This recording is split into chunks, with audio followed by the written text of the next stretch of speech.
Hello everyone. இன்ஸ்டாகிராமில் ரீசெண்டாக ட்ரெண்டாக போயிருந்ததில்ல, இப்போல்லாம் கொஞ்ச நாள் முன்னாடி அப்போ எடுத்த வீடியோ தான் இது. என்னடா எல்லோரும் கிரேவ்னு சொல்லி நாங்கள் கிரேவ் ஆகி போன இடம் தான் கிரேவு. என்னென்ன ஆர்டர் பண்ணோன்னு பார்த்தீங்கன்னா, பீஃப் பர்கர், சிக்கன் பர்கர், அதுக்கப்புறம் சிக்கன் லோடட் ஃப்ரைஸும் ஆர்டர் பண்ணியிருந்தோம். பீஃப் பர்கர் வந்து தம்பியும் ஹஸ்பண்டும் ட்ரை பண்ணியிருந்தாங்க. அவங்க வந்து ஒரு எக்ஸ்பெக்டேஷனோடு போனாங்க, ஆனால் அந்தளவுக்கு இல்லை அந்த மாதிரி சொன்னாங்க. சிக்கன் பர்கர் நல்லாவே இருந்துச்சு. அதே மாதிரி சிக்கன் லோடட் ஃப்ரைஸ் வந்து எனக்கு ரொம்ப பிடிச்சிருந்தது, எல்லாருக்குமே பிடிச்சிருந்தது. அது வந்து ஒன்று வாங்கினா கூட 2 பேர் சாப்பிட்லாம் போல், வயிறு ஃபுல்லாகிடும் போல், அந்த அளவுக்கு குவான்டிட்டி.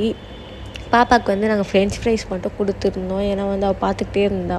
மற்றபடி காஸ்ட் வந்து இது 3 மட்டும் வாங்குறதுக்கே வந்து 800 அண்ட் சம்திங் ஆகிடுச்சு. அவ்வளோ ஆகும்னு நினைக்கல, ஆனால் ஆர்டர் பண்ணும்போது அது 3மே வந்து எங்களால் ஃபுல்லாக முடிக்கவே முடியல. குவான்டிட்டி வந்து நல்லாவே இருந்துச்சு, நிறைய பேர் கொடுத்துருந்தாங்க. நீங்கள் போயிருக்கீங்களா எங்கன்னு கீழே கமெண்ட் பண்ணுங்கள். அதோட வந்து உங்களுக்கு என்ன டிஷ் ஃபேவரெட்டுன்னு சொல்லுங்கள். என்னால் சாப்பிட முடியாமல் சாப்பிட்டேன், என் வாய் ஃபுல்லாக ஆகிடுச்சு. சாப்பிடக்கூட தெரியாதாலும் சொல்லாதீங்க, ஏன்னா பர்கர் வந்து அவ்வளோ பெருசாக இருந்துச்சு. ஓகே, பாய் எல்லாருக்கும்.